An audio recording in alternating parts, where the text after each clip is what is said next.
প্রধান উপদেষ্টা কথা বলেছেন।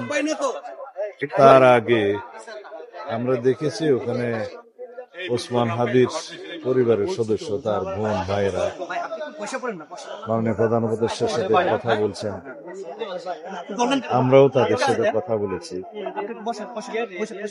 আজকে যে বিষয়টা আমাদের আলোচনায় উঠে এসছে, প্লিজ ভাই কথা বলুন না, তা হলো ওসমান হাদির উপরে এই হামলা প্রকৃতপক্ষে বাংলাদেশের উপরে এই হামলা। এটা বিচ্ছিন্ন কোনো ঘটনা বলে আমরা মনে করি না। নির্বাচনের তফসিল ঘোষিত হয়েছে 10 তারিখ, তারপরের দিনেই বাংলাদেশে একজন সম্ভাব্য জাতীয় সংসদ সদস্য হিসেবে পদপ্রার্থীর উপরে প্রাণ বিনাশী হামলা হলো, এবং হামলার ধরন দেখে বোঝা যায় এটা পেশাদার প্রফেশনাল খুনের কাজ। এখন ওসমান হাদি জীবন মৃত্যুর সন্ধিক্ষণে আছে, মৃত্যুর সাথে পাঞ্জাল হচ্ছে। রব্বুল আলামিনের কাছে আমরা প্রার্থনা করি যেন তিনি তাকে জীবিত রাখেন, বাঁচিয়ে রাখেন, সুস্থ থাকেন। এই প্রেক্ষিতে আমাদের আলোচনা হলো আমরা ফ্যাসিবাদ বিরোধী জাতীয় অটুট রাখবো, সুদৃঢ় করব। আমাদের মধ্যে রাজনৈতিক বিতর্ক হতে পারে, সামনে নির্বাচন, বিভিন্ন রকমের রাজনৈতিক বিতর্ক হবে, কিন্তু আমরা ওই পর্যায়ে বিতর্ক করব না যাতে করে আমাদের ঐক্য বিনষ্ট হয়। আমাদের চেতনা হচ্ছে জুলাই 2024-এর ছাত্র গণ অভ্যুত্থানের চেতনা, প্রত্যাশা, জন আকাঙ্ক্ষা, এইটাকে আমরা ঊর্ধ্বে তুলে ধরব এবং জাতীয় ঐক্য হিসাবে আমরা ফ্যাসিবাদ বিরোধী জাতীয় ঐক্যকে অটুট রাখবো। এই জায়গায় আমাদের কোনো আপোষ নাই। আমরা মনে করি নির্বাচনের এই সময়টায় যারা বাংলাদেশে নির্বাচন চায় না এবং নির্বাচনকে যারা একটি গণতন্ত্রের উত্তরণের পথ হিসাবে দেখতে চায় না, শক্তিশালী বা রাষ্ট্র বিনির্মাণের বিপক্ষে যারা প্রকৃতপক্ষে গণতন্ত্রের বিরুদ্ধে, তাদেরই এই কাজ। তারা বাংলাদেশেও আছে এবং বাংলাদেশের বাইরেও আছে। পতিত ফ্যাসিবাদকে অবশ্যই আমরা এই বার্তা দিতে চাই, এই জাতীয় কোন ধরনের হামলা করে বাংলাদেশের গণতান্ত্রিক উত্তরণকে বাধাগ্রস্ত করতে পারবে না।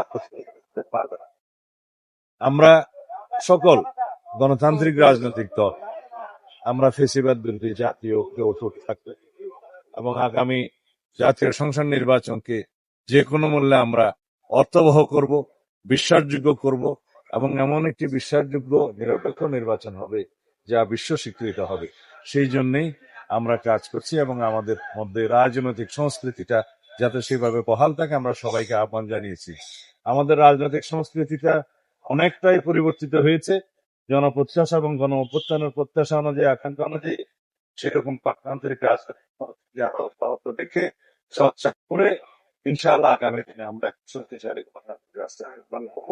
আমাদের এই গণতন্ত্রের উত্তরণের পথটাকে আমরা যেন আরো সহজ করতে পারি, সেজন্য সবার সহযোগিতা আহ্বান করছি আমরা। আর ইনকিলাব মঞ্চের পক্ষ থেকে একটা জাতীয় প্রতিরোধ সভা এই সন্ত্রাস বিরোধী, বিশেষ করে ওসমান হাদির এই ঘটনার পরবর্তীতে আজকেও তারা করছে, আগামীকালকে করবে।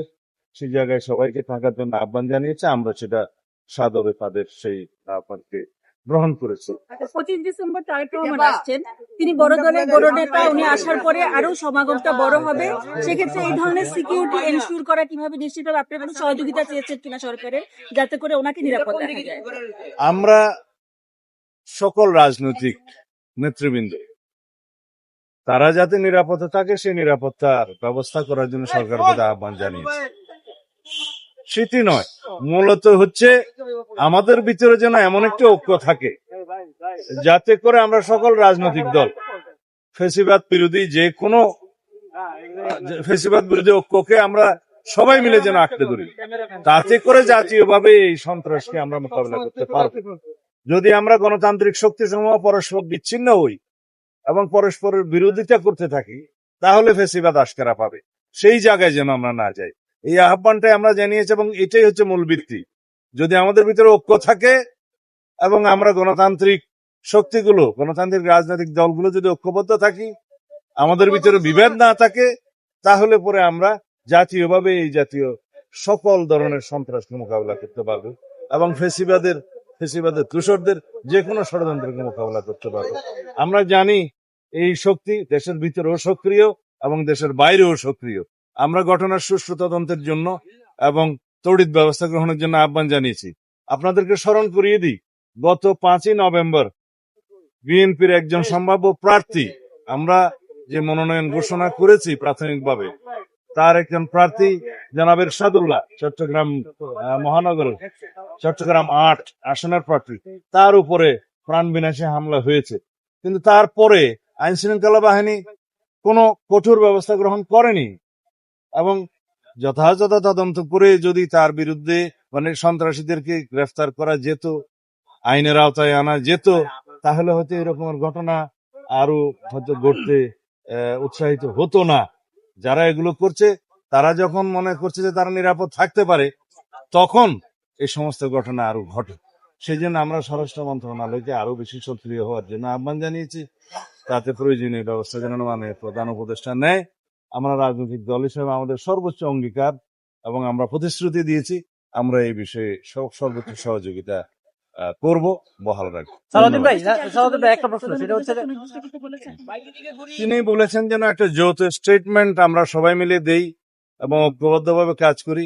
আর ইনকিলাব মঞ্চের যে সভাটা আজকেও চলছে, তারা আগামীকালকে এবং পরশু হয়তো তারা একটা প্রতিরোধ সভা জাতির একটা আহ্বান করবে শাহবাগে অথবা 21শে শহীদ মিনারে।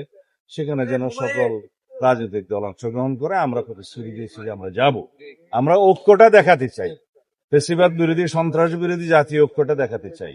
এটাই হবে আমাদের শক্তি, একমাত্র এর মাধ্যমেই আমরা এই জাতীয় ঘটনাকে রুখতে পারবো। সালাউদ্দিন ভাই একটা প্রশ্ন, সেটা হচ্ছে যে প্রথমে আপনাদের একজন ক্যান্ডিডেট, এরপরে ওসমান হাদি, নির্বাচন যেহেতু অলরেডি নির্বাচনের পথে বাংলাদেশ, আরো কোন প্রার্থীর উপর হামলার ইতিমধ্যে আইন শৃঙ্খলা বাহিনীও কয়েকজনকে সতর্ক করেছেন। এই যে এই ধরনের হামলা দীর্ঘদিন থেকে আমরা পেয়ে আসছি, আরো বড় ধরনের হামলার আপনারা আশঙ্কা করছেন কিনা? সরকার আপনাদেরকে কি প্রতিশ্রুতি দিল এটা বন্ধ?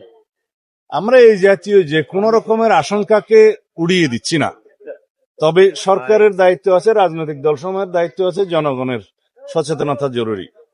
সেজন্য আমরা বলেছি যে স্বরাষ্ট্র মন্ত্রণালয়, আইন শৃঙ্খলা বাহিনী, যৌথ বাহিনী এবং সরকার, জনগণ, রাজনৈতিক দলসমূহ মিলে ঐক্যবদ্ধভাবে যদি আমরা এগুলোকে মোকাবিলা করি, ইনশাআল্লাহ এই ধরনের ঘটনা আমরা বন্ধ করতে পারবো। কমপক্ষে আমরা এই প্রিকশনারি মেজার্স হিসেবে আগে থেকে আমরা সজাগ হতে পারবো, তাহলে পরেই হবে।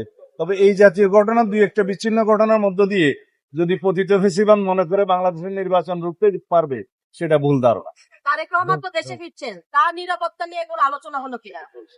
এই বিষয়টা আজকে এখানে আলোচনা হয় নাই। অবশ্যই বিষয়টা আমাদের জন্য সর্বোচ্চ অগ্রাধিকার। আমরা দলীয়ভাবেও চেষ্টা করবো, সরকারকে আহ্বান জানাবো যাতে ওনার নিরাপত্তা নিশ্চিত করা হয়।